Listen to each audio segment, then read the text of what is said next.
Elijah goes to heaven in a whirlwind before Omri's dynasty comes to a swift end. Southward in Judah, though, a woman rises. On the Bible Brief. Have you left a review of the show on your podcast player? It'll help the Bible Brief stand out to potential listeners. Post a review and support the mission.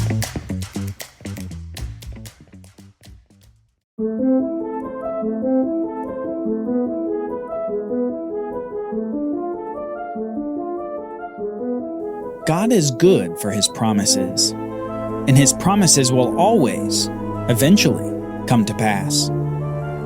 That said, God's promises often appear to be defeated before they bear fruit. Think about God's promise to Abraham to make him into a nation, that he would have descendants in greater number than the stars in the heavens. He was promised that when he was 75 years old. And the son of the promise didn't come until 25 years after that, when Abraham was very, very old. All that intervening time made it look like the promise would never come to pass.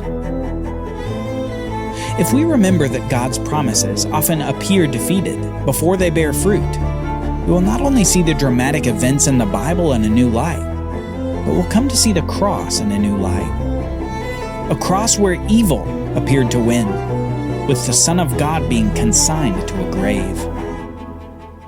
Today, however, we're going to see this phenomenon with the promise of the Davidic covenant. David was promised that he would have an everlasting dynasty on the throne of Israel, and that it would be one of those sons that would reign as the forever king over Israel. It was a promise that would seem to be defeated in a moment of darkness in Israel. A moment of darkness when a woman rises to the throne of Judah. Elijah returned from his experience at Mount Sinai and began to work on what God instructed him to do. He is to anoint a foreign king, a future king of Israel, and his successor in prophetic ministry. 3 anointings with oil that would turn the page on the wicked leadership of the dynasty of Omri. Omri himself had done more evil than any king before him, and his son Ahab had only made more of a mess of things, worshipping the Baals and the Asherah, killing Yahweh's prophets, and seeking the life of Elijah himself. Omri's dynasty was leading Israel in the most wicked ways, and God was going to put an end to it.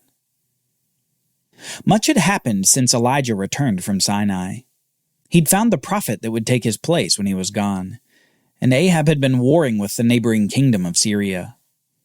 Twice, God delivers the Israelites out of the hand of the Syrians, but Ahab continues to disobey God's commands.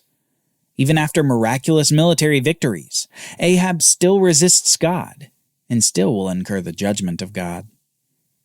After Ahab steals another man's property and confiscates his vineyard, God again sends Elijah to the king with a grave message. We read this in 1 Kings chapter 21, starting in verse 17.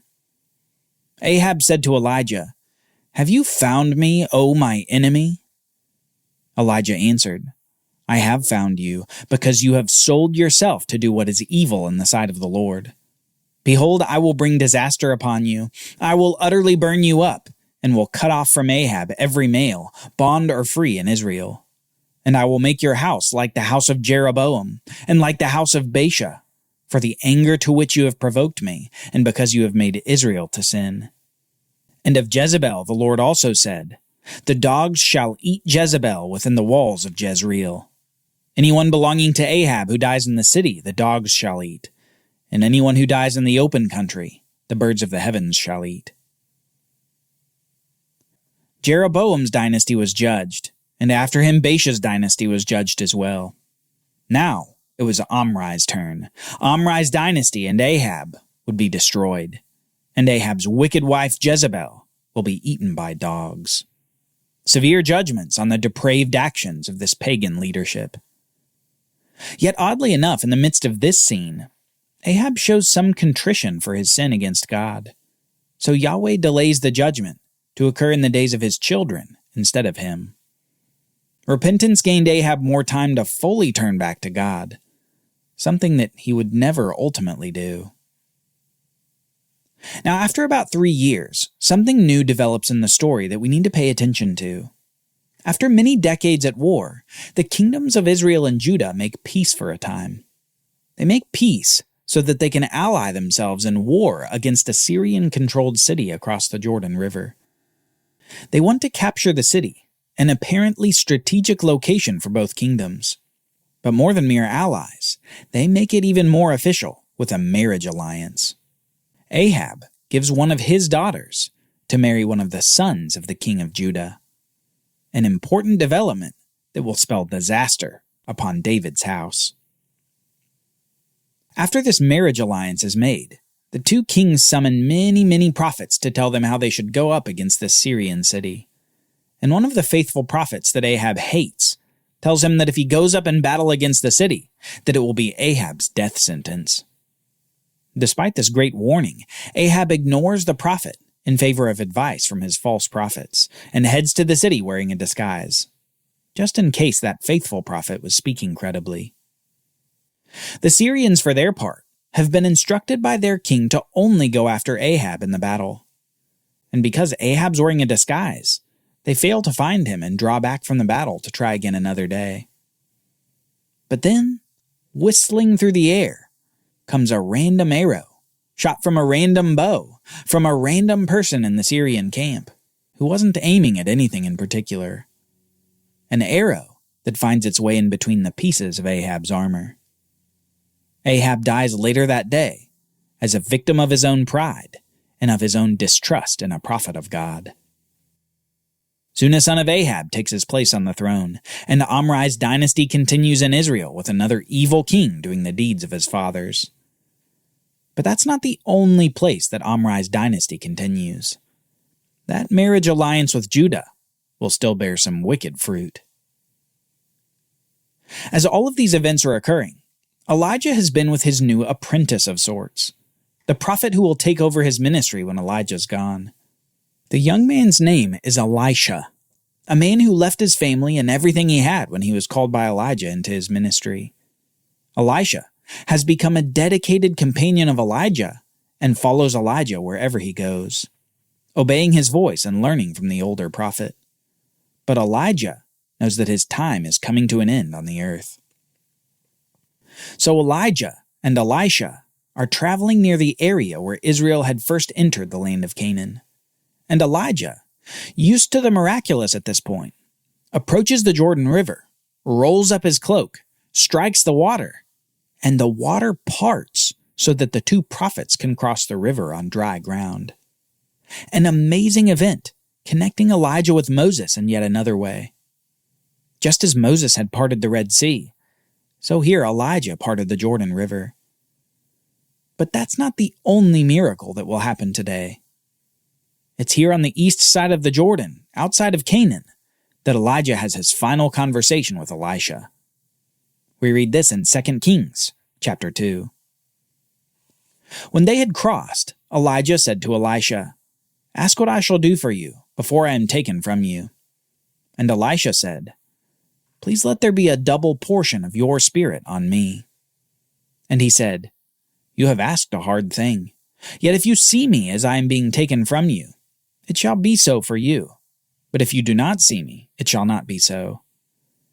And as they still went on and talked, behold, chariots of fire and horses of fire separated the two of them. And Elijah went up by a whirlwind into heaven. And Elisha saw it, and he cried, my father, the chariots of Israel and its horsemen."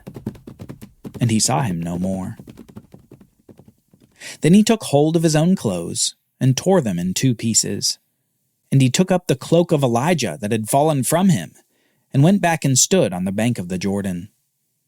Then he took the cloak of Elijah that had fallen from him, and struck the water, saying, "Where is the Lord, the God of Elijah?" And when he had struck the water was parted to the one side and to the other, and Elisha went over. What an event! Surely one that Elisha would never forget.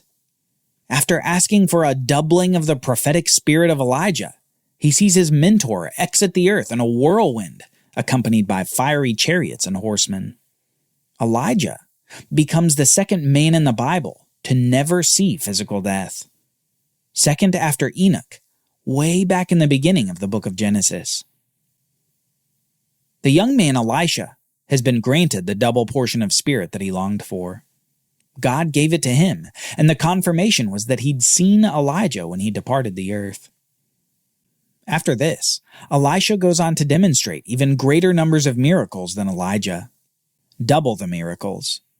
Miracles including the resurrection of a man, the multiplication of loaves of bread, and the healing of a man from his leprous skin disease. God uses Elisha to demonstrate his amazing power, even in the midst of the rampant wickedness in the nation. Yahweh's prophets are the bastion of hope and truth for this straying society. Now, as Elisha's ministry continues in Israel, more is happening in the royal halls of the kingdoms.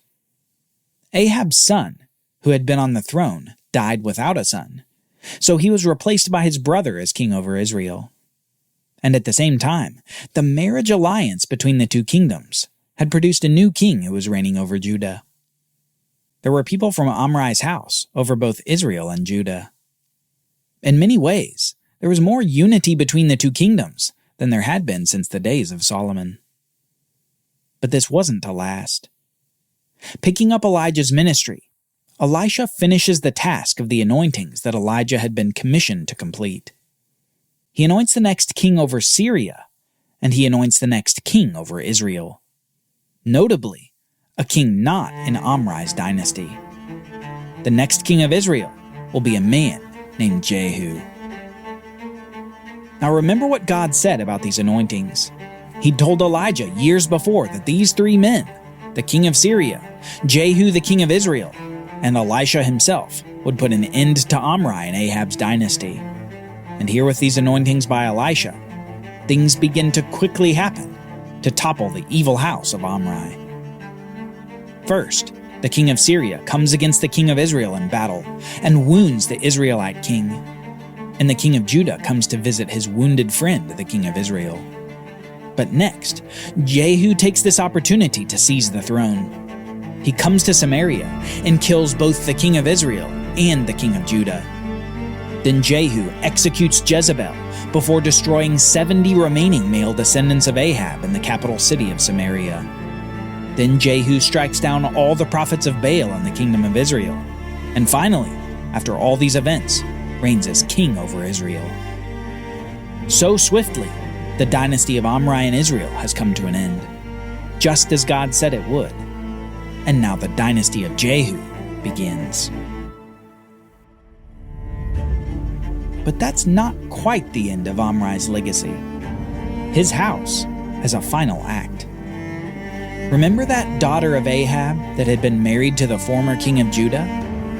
Well, Athaliah was her name. And now that her son the king has been killed by Jehu, she takes her opportunity.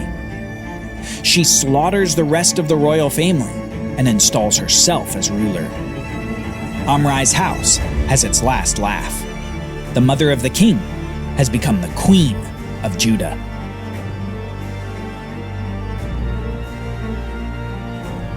Join us next time as the hope of the nation and the hope of the Davidic covenant rests upon a hidden baby.